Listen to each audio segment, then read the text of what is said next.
ನಮಸ್ಕಾರ. ಈ ದಿನಕ್ಕೆ ಸ್ವಾಗತ. ನಾನು ಶ್ರೀ ಪವಿತ್ರ. ಧರ್ಮಸ್ಥಳ ಪ್ರಕರಣದ ತನಿಖೆ ನಡೆಸ್ತಾ ಇರುವಂತಹ ವಿಶೇಷ ತನಿಖಾ ತಂಡ ಇದೀಗ ಮತ್ತೊಂದು ಪ್ರಮುಖ ನಿರ್ಧಾರಕ್ಕೆ ಕೈ ಹಾಕಿದಂತೆ ಕಾಣಿಸ್ತಾ ಇದೆ.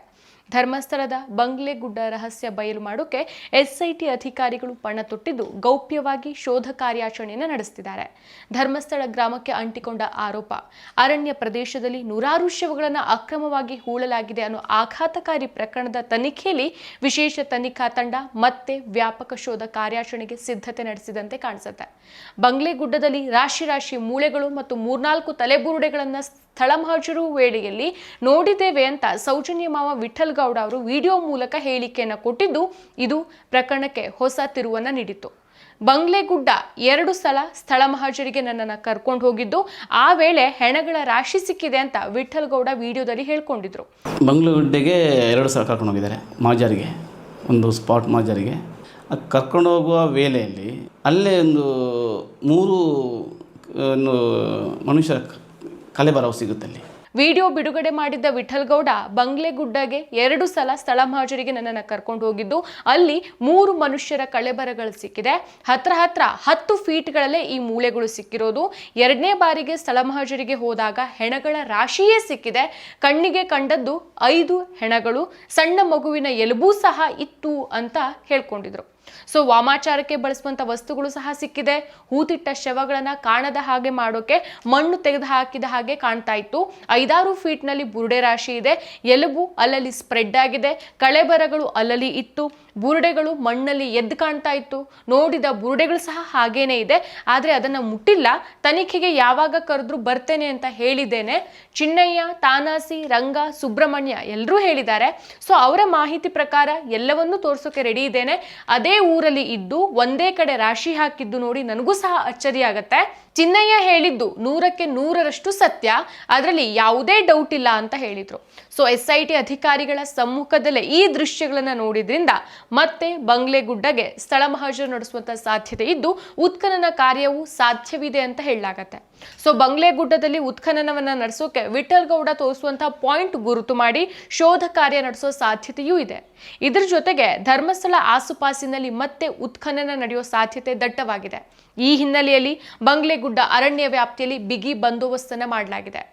ಧರ್ಮಸ್ಥಳದ ನೇತ್ರಾವತಿ ಸ್ನಾನಘಟ್ಟದ ಪಕ್ಕದಲ್ಲಿರುವಂತಹ ಬಂಗ್ಲೆಗುಡ್ಡ ಕಾಡಿನಲ್ಲಿ ಅಕ್ರಮ ಶವಹೂತು ಹಾಕುವಂತಹ ಆರೋಪಗಳು ಕಳೆದ ಕೆಲ ತಿಂಗಳಿಂದ ಕೇಳಿಬಂದಿತ್ತು. ಸಾಕ್ಷಿ ದೂರುದಾರನೊಬ್ಬ ಪೊಲೀಸರಿಗೆ ತಂದೊಪ್ಪಿಸಿದ ತಲೆಬುರುಡೆಯನ್ನ ಈ ಕಾಡಿನಿಂದಾನೇ ಹೊರ ತೆಗೆಯಲಾಗಿತ್ತು. ಈ ಜಾಗವನ್ನ ತೋರಿಸಿದಂಥ ವಿಠಲ್ ಗೌಡ ಅವರನ್ನ ಎಸ್ಐಟಿ ಅಧಿಕಾರಿಗಳು ಇತ್ತೀಚೆಗೆ ಸ್ಥಳಕ್ಕೆ ಕರೆದೊಯ್ದು ಮಹಜರನ್ನ ನಡೆಸಿದ್ರು. ಈ ಪ್ರದೇಶ ಅರಣ್ಯ ಇಲಾಖೆಯ ಬೆಳ್ತಂಗಡಿ ವಲಯದ ವ್ಯಾಪ್ತಿಯಲ್ಲಿ ಬರುತ್ತೆ. ಸೊ ಎಸ್ಐಟಿ ಅಧಿಕಾರಿಗಳು ಸೋಮವಾರ ಬೆಳ್ತಂಗಡಿ ಕಚೇರಿಯಲ್ಲಿ ಅರಣ್ಯ ಇಲಾಖೆ ಕೆಲ ಅಧಿಕಾರಿಗಳ ಜೊತೆಗೆ ಸಮಾಲೋಚನೆಯನ್ನು ನಡೆಸಿದ್ದಾರೆ. ಕಾಡಿನಲ್ಲಿ ಮತ್ತಷ್ಟು ಶೋಧ ನಡೆಸೋ ಬಗ್ಗೆ ಚರ್ಚಿಸಲಾಗಿದ್ದು, ಶೋಧ ಕಾರ್ಯ ಮಂಗಳವಾರ ನಡೆದೇ ಇದ್ರೂ ಸಹ ಈ ವಾರದಲ್ಲಿ ನಡೆಯುವಂತ ಸಾಧ್ಯತೆ ಇದೆ ಅನ್ನೋ ಮಾತುಗಳು ಕೇಳ್ಬರ್ತಾ ಇದೆ. ಸೊ ಎಸ್ಐಟಿ ಅಧಿಕಾರಿಗಳ ಮುಂದಿನ ನಡೆ ಭಾರಿ ಕುತೂಹಲವನ್ನ ಮೂಡಿಸುತ್ತೆ. ಪ್ರಕರಣದಲ್ಲಿ ವಾಮಾಚಾರ ಅಥವಾ ಇತರ ಅಕ್ರಮಗಳ ಸಾಧ್ಯತೆಯೂ ಇದೆ ಅನ್ನೋದು ಸ್ಥಳೀಯರ ಆತಂಕ. ನನಗೆ ಇಷ್ಟ ನಂದಿನಿ ತುಪ್ಪ, ಶುದ್ಧ ತುಪ್ಪ ಅಂದ್ರೆ ನಂದಿನಿ. ಸೊ ಈ ಪ್ರಕರಣಕ್ಕೆ ಸಂಬಂಧಿಸಿದಂತೆ ಧರ್ಮಸ್ಥಳ ಗ್ರಾಮದ ಪಾಂಗಳ ಮನೆಯ ನಿವಾಸಿಯಾದಂತಹ ಪಾಂಡುರಂಗ ಗೌಡ ಮತ್ತು ತುಕಾರಾಮ್ ಗೌಡ ಅವರು ಸಲ್ಲಿಸಿರುವಂತಹ ಅರ್ಜಿಯನ್ನ ಕರ್ನಾಟಕ ಹೈಕೋರ್ಟ್ ಸೋಮವಾರ ವಿಚಾರಣೆಯನ್ನ ನಡೆಸಿದೆ. ನ್ಯಾಯಮೂರ್ತಿ ಎಂ ನಾಗಪ್ರಸನ್ನ ಅವರ ಏಕಸದಸ್ಯ ಪೀಠ ಗುರುತಿಸಲಾದ ಸ್ಥಳಗಳಲ್ಲಿ ಯಾವುದೇ ಉತ್ಖನನ ನಡೆಸುವಂತೆ ಎಸ್ಐಟಿಗೆ ನಿರ್ದೇಶನ ನೀಡಬೇಕು ಅಂತ ಕೋರಿರೋ ಅರ್ಜಿಗೆ ಸಂಬಂಧಿಸಿದ ಮಾಹಿತಿಯನ್ನ ಒದಗಿಸುವಂತೆ ರಾಜ್ಯ ಸರ್ಕಾರಕ್ಕೆ ಸೂಚಿಸುತ್ತೆ.